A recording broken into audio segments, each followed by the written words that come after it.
राजनपुर के गांव में एक बहुत बड़े महल में बहुत ही खूबसूरत राजकुमारी रहती थी।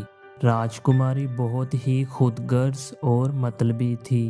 वो अपने से कमतर लोगों से बहुत कम बात करती और जब बात करती तो हमेशा गुस्से में करती, जिस पर राजा इसे बहुत समझाया करते, लेकिन वो हमेशा अनसुनी कर देती। इसी वजह से राजा हमेशा उदास रहता। एक दिन राजकुमारी खेलने के लिए बाग में जाती है। वो अपनी सोने की गेंद के साथ खेलने लगती है। राजकुमारी गेंद को बार बार ऊपर फेंकती है। खेलते खेलते राजकुमारी गेंद को बहुत ही ऊंचा फेंक देती है और जब गेंद नीचे आती है तो वो जंगल के करीब नदी में गिर जाती है। राजकुमारी इसके पीछे भागते हुए आती है, लेकिन बहुत देर हो चुकी होती है। वो वहाँ बैठकर रोने लगती है क्योंकि इसे वो गेंद बहुत ज़्यादा पसंद थी। एक मेंढक इसे रोते हुए देखता है और पूछता है, तुम क्यों रो रही हो? जिसे सुनने के बाद राजकुमारी इधर उधर देखती है, लेकिन इसे कोई नज़र नहीं आता है। फिर वो मेंढक इसके सामने आता है और इससे रोने की वजह पूछता है। राजकुमारी इसे अपनी सोने की गेंद के बारे में बताती है और वो इसे बताती है कि वो नदी में गिर गई है और अब वो इसे कभी हासिल नहीं कर पाएगी। मेंढक कहता है, अगर आप मुझसे दोस्ती करें और साथ रखने का वादा करती हैं तो मैं आपकी गेंद वापस ला सकता हूँ। राजकुमारी फौरन मान जाती है। फिर मेंढक नदी में छलांग लगा देता है और वो कुछ ही देर के बाद गेंद तक पहुँच जाता है। फिर वो गेंद को लाकर राजकुमारी के कदमों में रख देता है। राजकुमारी जैसे ही अपनी गेंद को देखती है वो उसे उठाकर वहां से भाग जाती है। मेंढक इसे रुकने और अपना वादा पूरा करने को कहता है। वो इसके पीछे भी भागता है।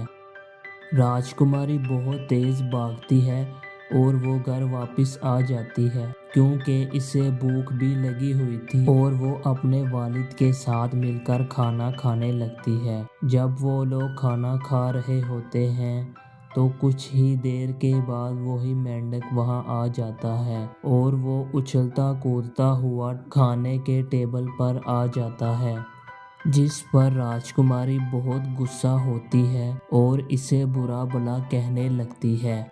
फिर राजा मेंढक से इसके आने की वजह पूछता है। मेंढक राजा को नदी वाला सारा वाकया बताता है और राजकुमारी से अपना वादा पूरा करने को कहता है, लेकिन राजकुमारी फौरन इनकार कर देती है, जिस पर राजा राजकुमारी को अपना वादा पूरा करने और मेंढक को अपने साथ रखने को कहता है। राजकुमारी इसे अपने साथ कमरे में ले जाती है और फिर इसे वहां फेंक देती है और बाहर चली जाती है। कमरे में मेंढक तन्हा रह जाता है। कुछ देर इंतजार के बाद मेंढक बाहर राजकुमारी के पास जाता है, जिसे देखते ही राजकुमारी इसे वहां से जाने को कहती है। मेंढक बहुत ज़्यादा दुखी होता है और वो रोने लगता है।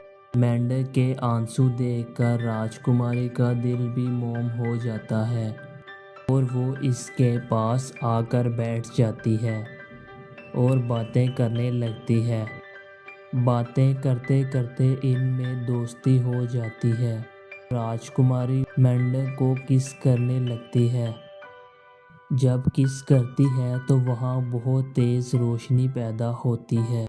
जब रोशनी खत्म होती है तो वहाँ एक खूबसूरत राजकुमार खड़ा होता है, जिसे देख राजकुमारी डर जाती है और वहाँ से भाग जाती है।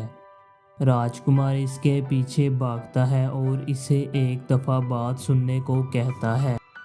वो इसे बताता है कि एक चुड़ैल ने इसके वालिदैन को मारकर इसे मेंढक बना दिया था ताकि वो खुद रानी बनकर हुकूमत कर सके और इस जादू को सिर्फ एक राजकुमारी ही तोड़ सकती थी।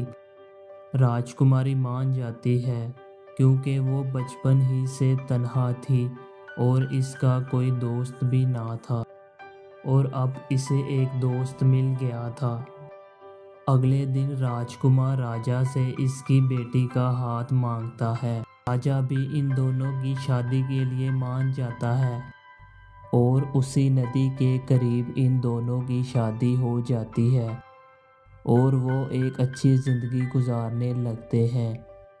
इसके बाद राजकुमारी भी आम लोगों से मिलती और उनसे बातें करने लगी थी।